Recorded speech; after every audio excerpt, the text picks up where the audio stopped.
I make a plain rectangle card when an arch die can give you a whole new shape. In fact, shape cards are so much fun to make, and these window dies I thought were a perfect element to incorporate into an arch window design.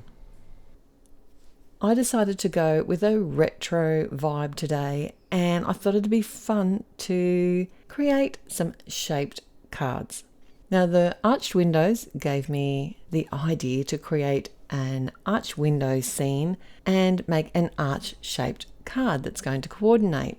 And then I got thinking along the retro lines, and rather than use one of the coordinating stencils for this particular card, I thought I'd make my own striped background.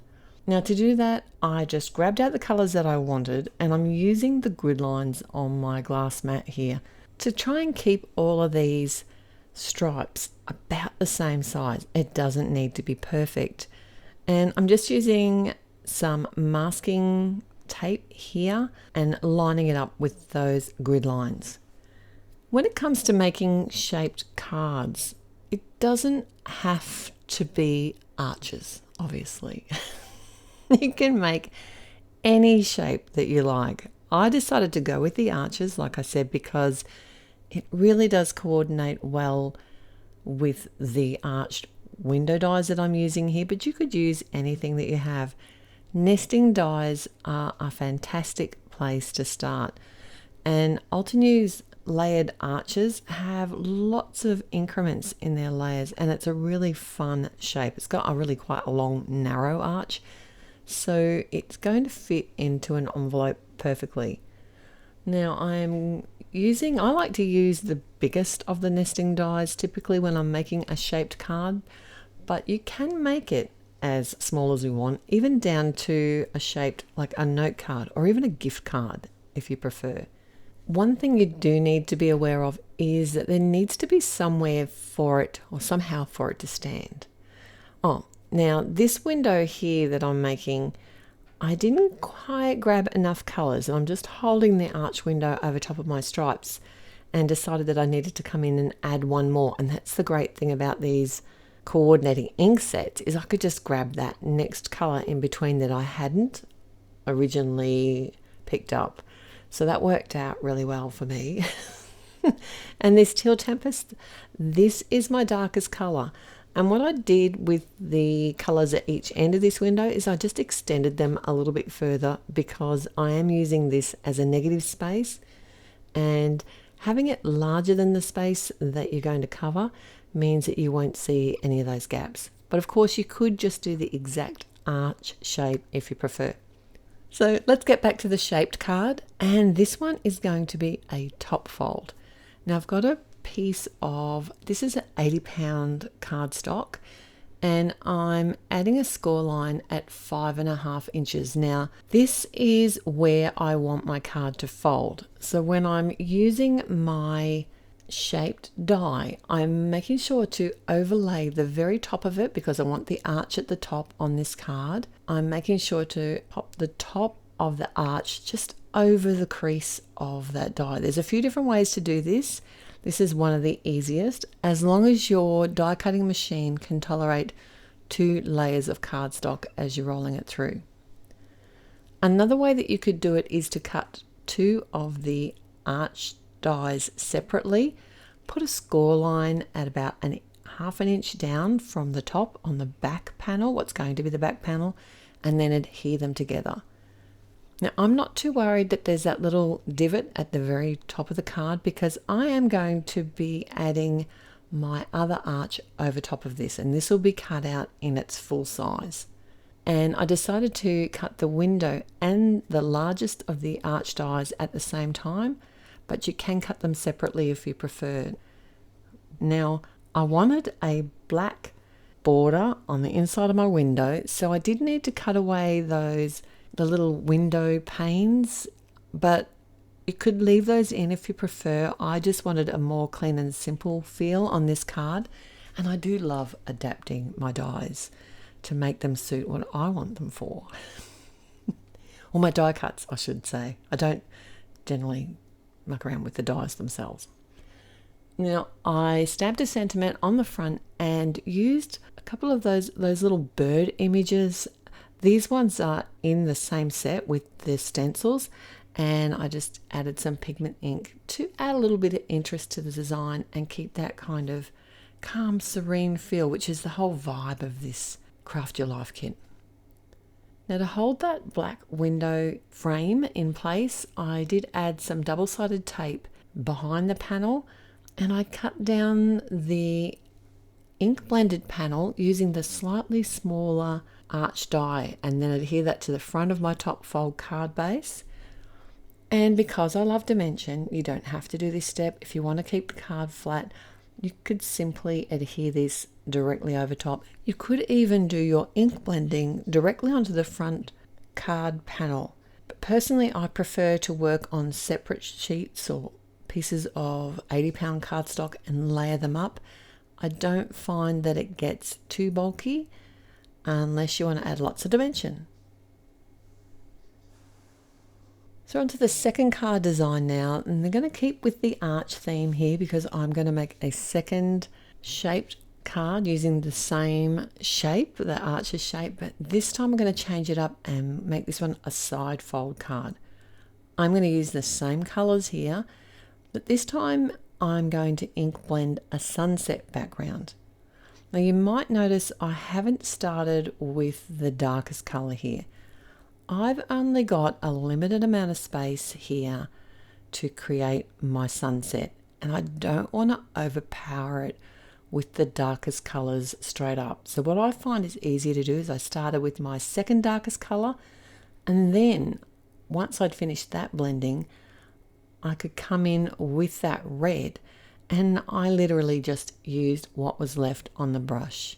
I could have added more if I wanted to, but that was enough, I thought, for this window design because it's not that big a space, and I think I've got a total of 8 colors here.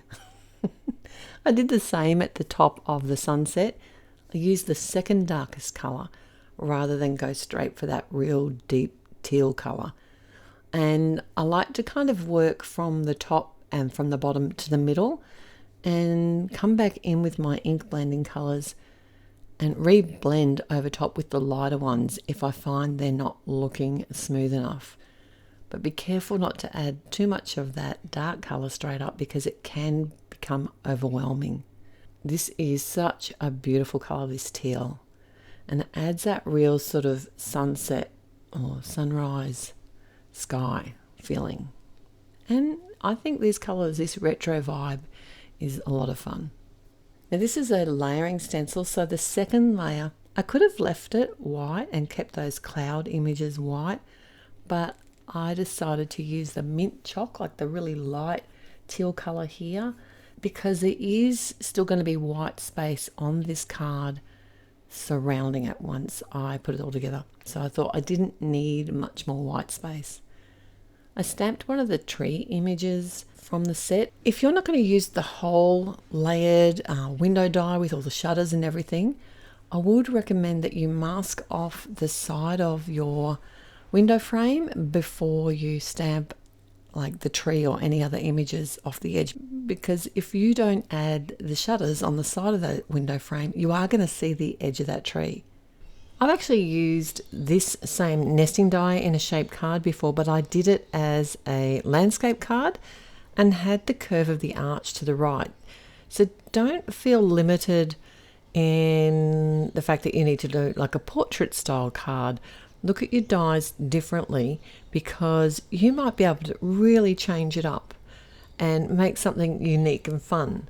You can even make a shaped star die. I know it feels weird, but they don't actually stand up too bad.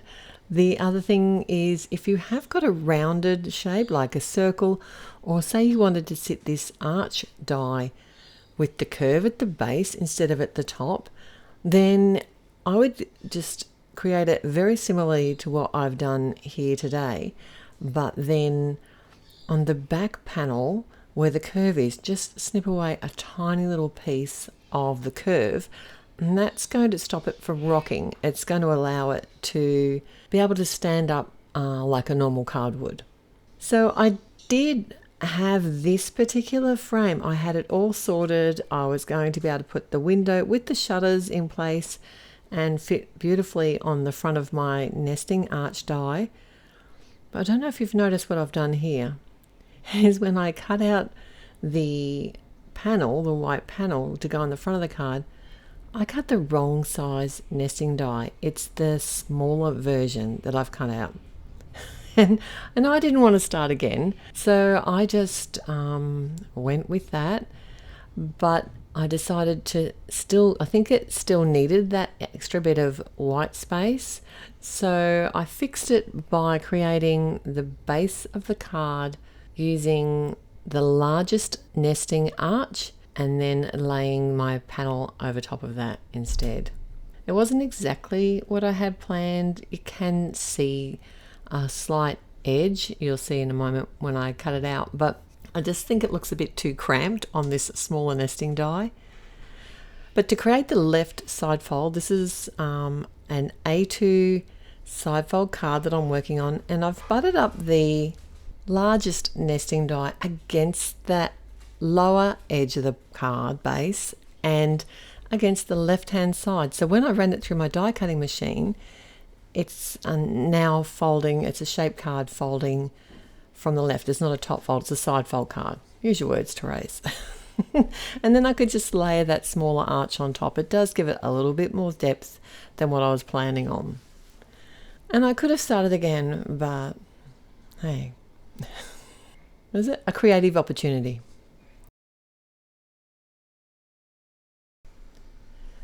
And all together now I've got the sunset side fold shaped arches card using all of the window frame for that added drama. And then the second card, which was a little bit more clean and simple, a little bit more modern and retro, but this is the top fold shaped arches card. So let me know in the comments below if you have a favourite card today or if you're going to try either of these techniques. Now I've got 2 more cards here for you to enjoy. And if you did like today's video, please click on the thumbs up button. And if you haven't subscribed, what are you waiting for? It's totally free. Until next time, happy paper crafting. Bye.